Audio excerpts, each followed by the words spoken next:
Hello students, welcome back to our channel GSV maths.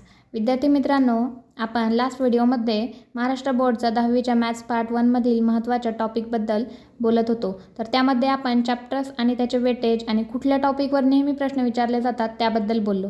तर आज आपण या व्हिडिओच्या माध्यमातून कुठल्या गोष्टी आहेत ज्या तुम्ही केल्याने तुमचे काही मार्क्स फिक्स राहतील ते पाहणार आहोत. तर क्वेश्चन नंबर 2A आणि क्वेश्चन नंबर 3A हे असे क्वेश्चन्स आहेत ज्यामध्ये तुम्ही फिक्स मार्क्स घेऊ शकता. क्वेश्चन नंबर 2A मध्ये 2 ॲक्टिव्हिटी सोडवायच्या असतात ज्या 4 मार्क्ससाठी विचारल्या जातात आणि क्वेश्चन नंबर 3A मध्ये एक ॲक्टिव्हिटी सोडवायची असते जी 3 मार्क्ससाठी विचारले जाते. सो हे 7 मार्क्स तुम्ही फिक्स घेऊ शकता. त्यासाठी तुम्ही तुमच्या टेक्स्टबुकमध्ये जे ॲक्टिव्हिटी बेस्ड क्वेश्चन आहेत ते ओव्हरलुक करून घेऊ शकता, कारण त्याच क्वेश्चनच्या रिलेटेड क्वेश्चन्स बोर्डकडून विचारले जातात. तेच क्वेश्चन ॲज इट इज जरी नाही विचारले तरी त्यामध्ये खूप मायनर चेंजेस या ठिकाणी केले जातात. सो तुम्ही हे जर केले तर ॲक्टिव्हिटी बेस्ड क्वेश्चन तर तुम्हाला नक्कीच फायदा होणार आहे. सो इथून मागच्या काही क्वेश्चन पेपरमध्ये जे ॲक्टिव्हिटी बेस्ड क्वेश्चन विचारले ते आपण थोडे फास्ट फॉरवर्डमध्ये डिस्कस करूयात, आणि त्यानंतर मी लास्टला बुक्समधील काही स्क्रीनशॉट शेअर केले आहेत ते नक्कीच ओव्हरलुक करा. तर या ठिकाणी हा क्वेश्चन आहे, 2 coins are tossed simultaneously, complete the following activity to write the sample space and the given events A and B in the set form. So इथे 2 कॉइन टॉस केल्यानंतर सॅम्पल स्पेस येणार आहे HH, HT, TH and TT.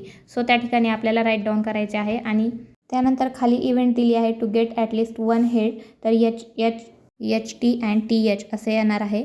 आणि त्यानंतर खाली event B to get no head, तर त्या ठिकाणी TT असे येणार आहे. सो अशा पद्धतीने ती ॲक्टिव्हिटी रिराईट करायची आहे. त्यानंतर नेक्स्ट क्वेश्चन आहे, complete the following activity, find the value of x.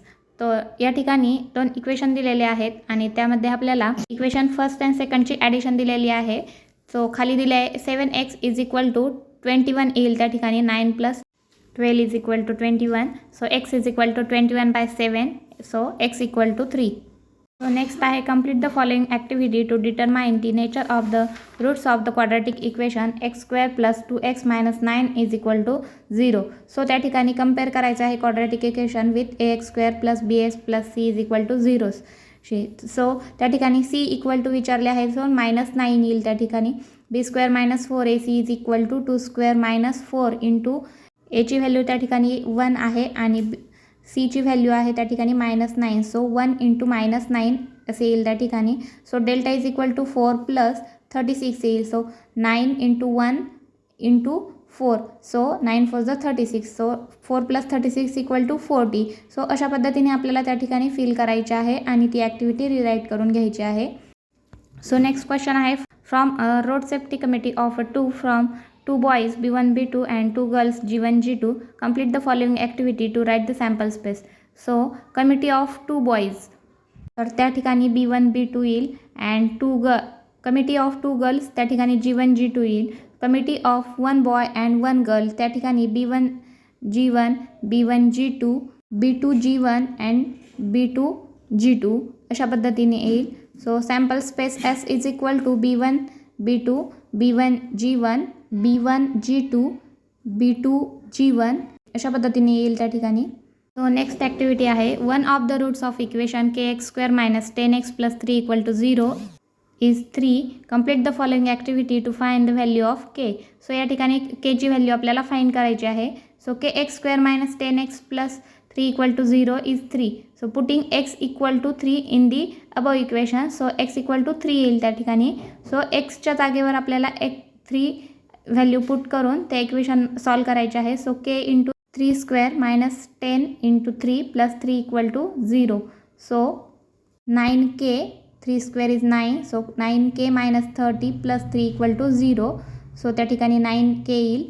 So 9k is equal to -30 RHSला जाईल. So +30 and +3 becomes -3 on RHS. So 30 - 3 becomes 27. So 9k equal to 27. So k is equal to 9 3s are 27. So k equal to 3 here.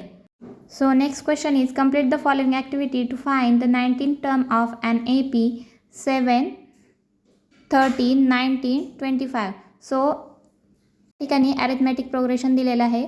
7, 13, 19 and 25 series दिलेली आहे या ठिकाणी. So या ठिकाणी T19 यानी की 19th टर्म फाइंड करायची आहे त्या ठिकाणी. सो a इक्वल टू 7 दिलेला आहे. त्यासाठी फॉर्म्युला आहे TN = A + n-1 × D. तर असा फॉर्म्युला आहे. सो बॉक्समध्ये काय येईल त्या ठिकाणी n-1. सो T19 = A ची व्हॅल्यू आहे 7 + 19 - 1. 19 टर्म फाइंड करायची. सो 19 - 1 × कॉमन डिफरन्स D = काय आहे या ठिकाणी, तर तो 13 - 7 केले तर किती येईल, 6 येईल. सो त्या ठिकाणी कॉमन डिफरन्स आहे 6. सो त्या ठिकाणी 6 पुट करायचे आहे. सो T19 = 7 + 18 × 6 किती येईल, 18 × 6 = 108. सो त्या ठिकाणी 108. So T19 = 115. सो अशा पद्धतीने ती ॲक्टिव्हिटी कंप्लीट करायची आहे. सो हे काही ॲक्टिव्हिटी बेस्ड क्वेश्चन आपण या ठिकाणी डिस्कस केले आहेत. या ठिकाणी मी काही बुक्समधील स्क्रीनशॉट तुम्हाला शेअर केले आहेत की जे ॲक्टिव्हिटी बेस्ड क्वेश्चन आहेत की एक्झाममध्ये विचारले जाऊ शकतात आणि त्याचे तुम्हाला नक्कीच हेल्प होईल. सो हे क्वेश्चन तुम्ही नक्कीच एकदा ओव्हरलुक करू शकता. संपूर्ण तुमचे जे 6 चॅप्टर्स आहेत त्यामधील जे ॲक्टिव्हिटी बेस्ड क्वेश्चन आहेत ते मी या ठिकाणी तुम्हाला शेअर करत आहे. सो नक्कीच एकदा ट्राय करा. Thanks for watching and good luck to your examination.